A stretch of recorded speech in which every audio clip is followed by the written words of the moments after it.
A él le disparó cuando está bajando hacia meterse, cuando está... No, ya estaba en la camioneta. Gracias a Dios que estoy viviendo, qué buena suerte tengo. ¿No sabías que estaba haciendo un ataque a Paco? No sabía yo todavía. ¿Tú pensaste estaban asaltando, tal? Han pasado 25 años, pero lo que estás a punto de escuchar podría cambiar todo lo que creías saber sobre el asesinato de Paco Stanley. Mario Besares, el hombre que fue señalado por millones como el traidor, confiesa. Una declaración bomba sacude la memoria colectiva.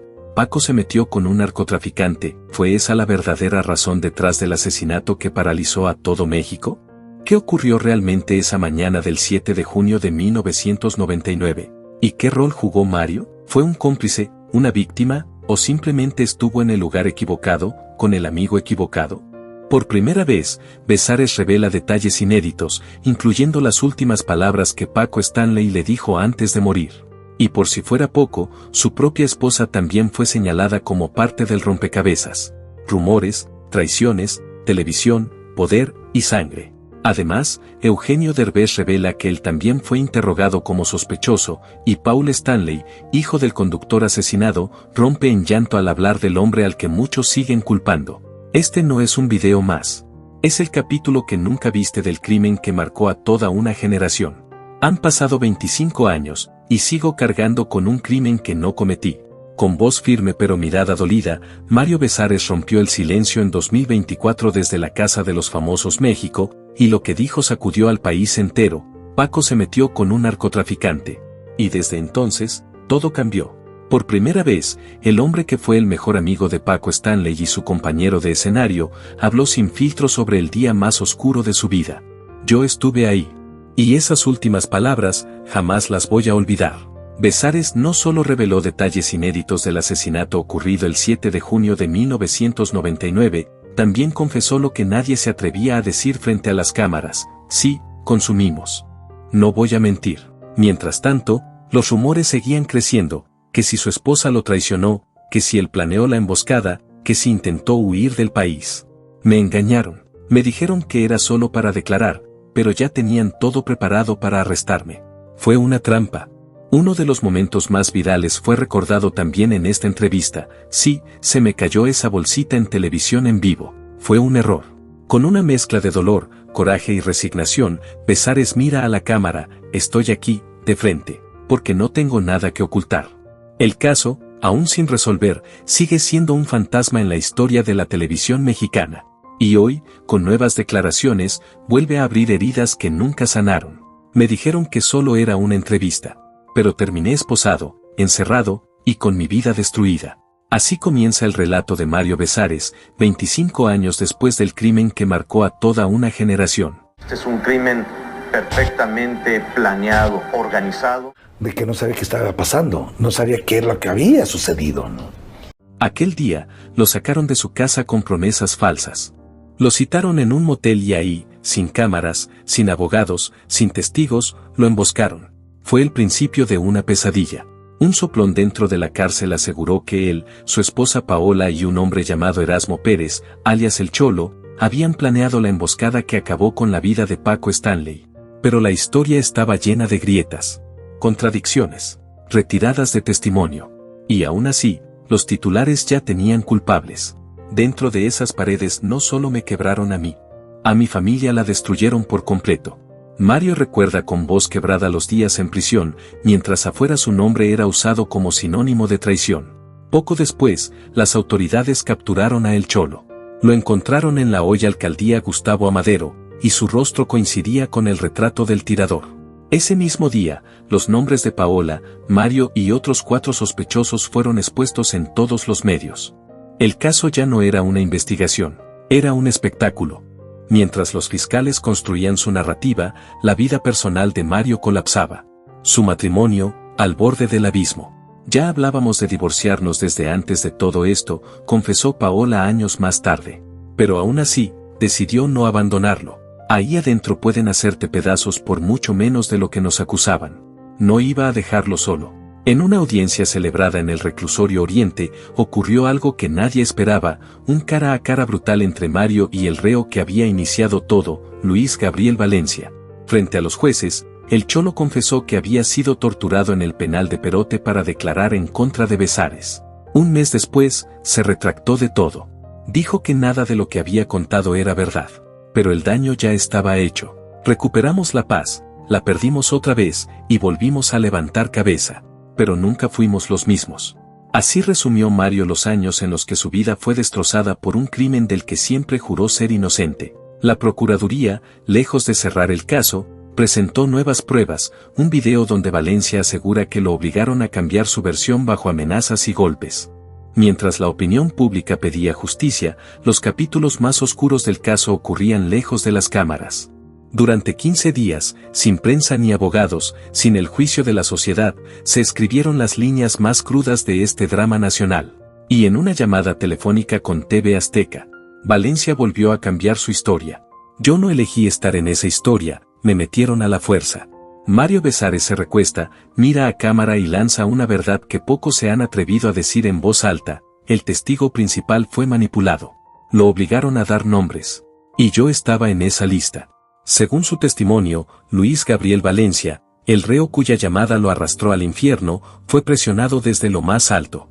No fue casualidad. No fue justicia. Fue poder. Gente como Samuel del Villar, Castro Fernández, Tornero, todos ellos querían un culpable y lo necesitaban rápido. ¿Y a quién escogieron? Para ese entonces, el caso ya era una bomba mediática. Más de 100 tomos de investigación. Miles de páginas llenas de su nombre. Pero no había una sola prueba que me señalara directo. Solo presión, rumores y titulares. Y entonces apareció otro testimonio clave: mi asistente, José Luis, también fue presionado. Le ofrecieron protección, dinero, solo si decía que yo estaba involucrado. ¿Y sabes qué hizo? No aceptó. Pero esa presión, esa porquería, casi lo destruye a él también. Mario hace una pausa, traga saliva. Había muerte en el aire. No solo la de Paco. La nuestra. Mujeres, niños, mis hijos, todos sufrieron. Esto no fue solo un caso judicial. Fue una masacre emocional. Pero en enero del 2001, el infierno se detuvo por primera vez. Un juez leyó todo. Absolutamente todo. Y al final dijo lo que yo había estado gritando desde el día 1, Mario Besares es inocente. Me soltaron ese mismo día. Sin condiciones.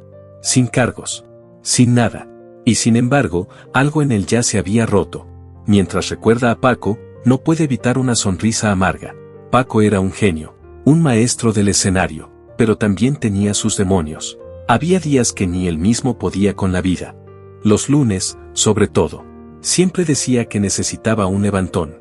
Lo decía bromeando, pero se le notaba el cansancio en los ojos. Rememora su último programa juntos. Él estaba serio ese día. Dijo algo sobre las ratas. Algo como que había que acabar con ellas. Y unas horas después, él ya no estaba con nosotros. Mario sonríe apenas. A mí me molestaba, como siempre. Me dijo que tenía bonitas piernas con la férula puesta. Me reí. No sabíamos que sería la última vez que lo haríamos. Lo que vino después fue un torbellino. Un país dividido. Una familia rota. Una amistad sepultada entre el dolor y la sospecha. Lo que más me duele no es haber estado preso, es que todo el país creyó que yo lo traicioné. Paco era mi amigo. Y hasta el día de hoy, lo sigue siendo. No lo mataron solo a él, nos mataron a todos un poco. Así lo resume Mario Besares, con la mirada baja y la voz cargada de recuerdos. Porque más allá del escándalo, del juicio, de los titulares, Paco Stanley fue, por años, la risa del mediodía en México. Pero antes del crimen, antes de los rumores, hubo un hombre con una voz que parecía hecha para la historia. Una voz que no solo narraba, sino que acariciaba. Una voz que podía pasar de un poema romántico a un chiste pícaro en cuestión de segundos. Paco era eso. Magia disfrazada de conductor. Cada frase suya se volvía un eslogan, una carcajada colectiva, una frase que repetías sin darte cuenta. Yo no hay. Llévatelo. Qué bonito soy, qué lindo soy, no eran solo frases. Eran sellos. Eran Paco. Y no solo dominó la televisión. También fue poeta, locutor, comediante, actor, y por si fuera poco, se atrevió con la política. 27 años en Televisa, y luego el salto más arriesgado de su carrera, irse a TV Azteca. Ahí, en apenas un año, su estrella brilló como nunca, y se apagó de golpe. Pero, ¿quién era realmente Paco Stanley cuando se apagaban las cámaras? Un soñador. Estudió Derecho, Psicología, Mercadotecnia. No necesitaba los reflectores. Los buscó porque quería hacer reír, porque entendía que la risa era medicina nacional. Y fue esa misma risa la que conquistó a México entero desde La Carabina de Ambrosio, Odisea Burbujas, Sonrisas y Sorpresas, y el icónico Mercado de Lágrimas, donde su voz se convertía en caricia poética para el alma. Pero todo eso quedó en pausa la mañana del 7 de junio de 1999. Después, vino el silencio, la sangre y las acusaciones. Mario Besares, su amigo inseparable, vivió el infierno de ser señalado como traidor. Quisieron usar su muerte como cortina de humo, diría años más tarde en una entrevista con Lucía Méndez. Nos usaron. La Procuraduría necesitaba distraer a la gente y lo hicieron con nuestras vidas. Mario no solo fue encarcelado, fue destruido públicamente.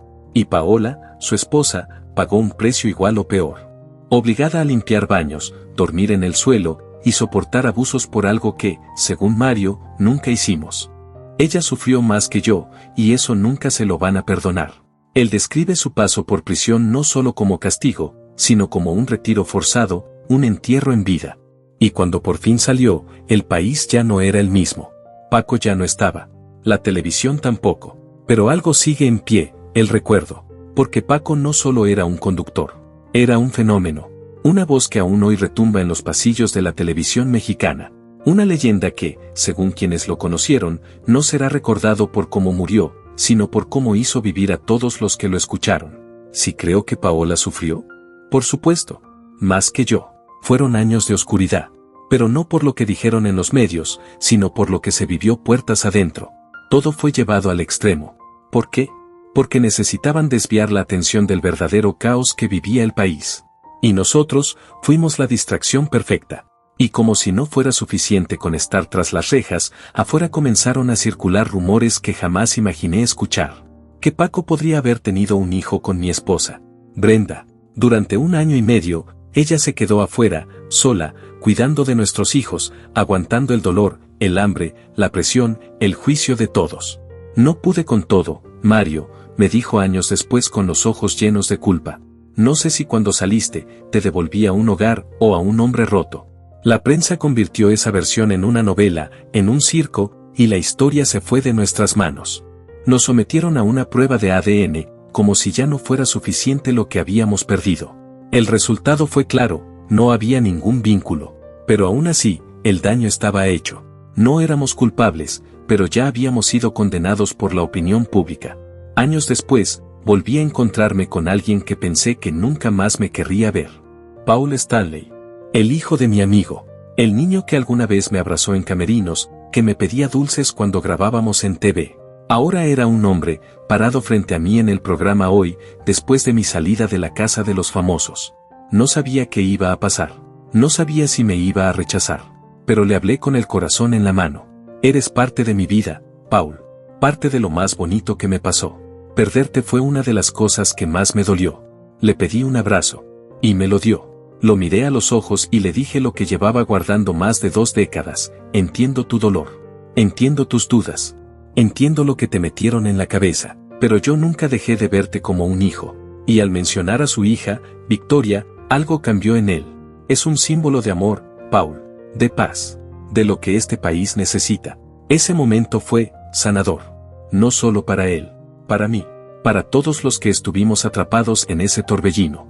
Después de tantos años de juicios, rumores, chismes, insultos, titulares, ese abrazo lo cambió todo. Y sí, el asesinato de Paco sigue sin resolverse. No hay respuestas. Tal vez nunca las haya. Pero llegó el momento de soltar. Por favor, dejen descansar a Paco. No reabran una herida que nunca cerró del todo. Ya no hay nada que buscar ahí. ¿Quieres más entrevistas como esta? Suscríbete al canal. Activa la campanita y déjanos en los comentarios tu opinión sobre este caso que, 25 años después, sigue latiendo.